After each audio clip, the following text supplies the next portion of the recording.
மாதிரி விபத்தால மாவட்ட கழக செயலாளராக ஆயிருக்கக்கூடிய பசுபதி அவர்கள் போன மீட்டிங்ல சொல்லியிருக்காரு, 3 தொகுதிகளுடைய தோல்விக்கு காரணமே முன்னாள் அமைச்சர் திரு சி வி சண்முகம் அவர்கள் தான் அப்படின்னு சொல்லிட்டு.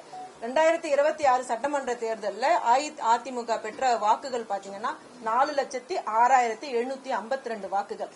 அதாவது மற்ற கட்சிகளை விட அதிக வாக்குகள் பெற்றது அனைத்து இந்திய அண்ணா திராவிட முன்னேற்ற கழகம் தான். திரு சி வி சண்முகம் மட்டும் இந்த தேர்தலில் கடுமையான உழைப்ப போடலன்னு சொன்னா 6 தொகுதிகளிலுமே அதிமுக வெற்றி பெற்று இருக்காரு. இந்த 3 தொகுதிகளுடைய வெற்றிக்கு முழு காரணமே திரு சி வி சண்முகம் அவர்கள். 2 நாள் ஃபுல்லாவே வேட்பாளரோட தான் போனாரு. ஓபன் ஜீப்ல போய் எல்லாரும் 2 நாள் ஃபுல்லா தேர்தலுக்காக மட்டும் அவர் பணி செய்யலங்க. 2023லயே அவர் தேர்தல் பணி வேலையை ஆரம்பிச்சிட்டார். அங்கங்க பூத் கமிட்டி கூட்டம் போறதா இருக்கட்டும், மகளிர் அணி கூட்டம் நடத்துறதா இருக்கட்டும், எல்லாமே இப்ப இல்ல, எலெக்ஷனுக்கு 1 வருஷத்துக்கு எல்லாம் இல்ல, 2022 23ல இருந்தே 2020 தேர்தலுக்கான வேலையை அவர் ஆரம்பிச்சிட்டார். அப்ப இந்த 3 தேர்தல் தொகுதிகளுக்கான வெற்றிக்கான முழு முதல் காரணமே திரு சி வி சண்முகம் அவர்கள் தான். அடுத்த கட்டம் ஒண்ணுமே, நான் கட்சி பண்ண போறோம். எங்க அமைச்சர் என்ன சொல்றாரு, அப்புறம் கட்சி பண்ணுன்னு சொல்றாரு. யாரு மாறி போயிட்டா? அவர் கட்சி மாற மாட்டார், அதிமுக தான் இருப்பார். அவர் ஒன்னும் பல கட்சிக்கு போய் அந்த குடும்பம் இல்ல. அந்த பாரம்பரியத்தை பத்தி உங்களுக்கு தெரியும்.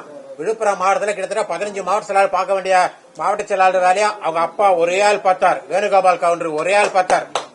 அப்ப எவ்வளவு திறமை இருக்கும், எவ்வளவு இது இருக்கும். அதனால அவங்க எல்லாம் அந்த இதுல கிடையாது.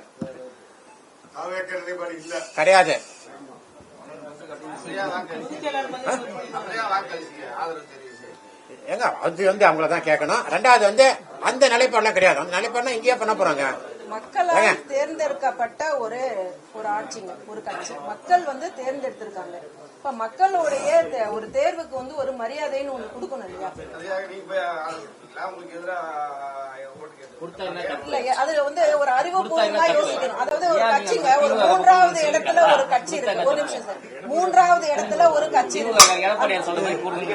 3வது இடத்துல இருக்கக்கூடிய ஒரு கட்சி ஒரு ஆளுங்கட்சிக்கு ஒரு ஆதரவு கொடுத்தா கட்சியும் வளரும், கட்சியோடைய நிர்வாகிகளுடைய வாழ்வாதாரமும் உயரும் அப்படிங்கிற ஒரு உயரிய நோக்கத்தில் அவருக்காக அவர் போல. கட்சி 3வது இடத்துல இருக்கு. ஒரு ஆளுங்கட்சிக்கு ஒரு ஆதரவு கொடுத்தா கட்சி 3வது இடத்துல இருந்து கட்சியை வளர்த்துக்கணும் அப்படிங்கிற அந்த ஒரு நல்ல எண்ணத்துல அவருக்காக கிடையாது, கட்சியில அரும்பாடுபட்டு நிர்வாகிகளுக்காகத்தான் அந்த முடிவை எடுத்தார். அவர் தன்னிச்சையாக எடுத்ததும் கிடையாது, பொதுச் செயலாளரோட கலந்து ஆலோசிச்சு எடுத்த முடிவு.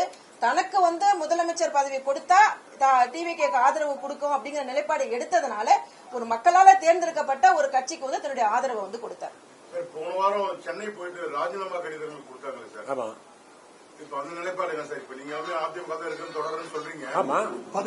பதவிதான் ராஜினாமா பண்ணோம் சார். நான் ஒன்றிய செயலாளர் பதவிதான் இருக்கேன். இன்னைக்கும் என் கிளைக்கு நான் தான் செயலாளர். இன்னைக்கும் நான் தான். அது எடுப்பாங்க, அது எடுக்கட்டும், அது எடுக்கும்போது எடுக்கட்டும், அதை பத்தி ஒண்ணும் இல்ல. இன்னைக்கும் நான் தான் கிளை செயலாளர். கண்டிப்பா அதுல ஒன்றும் மாட்டேன் சார். யார் கட்சி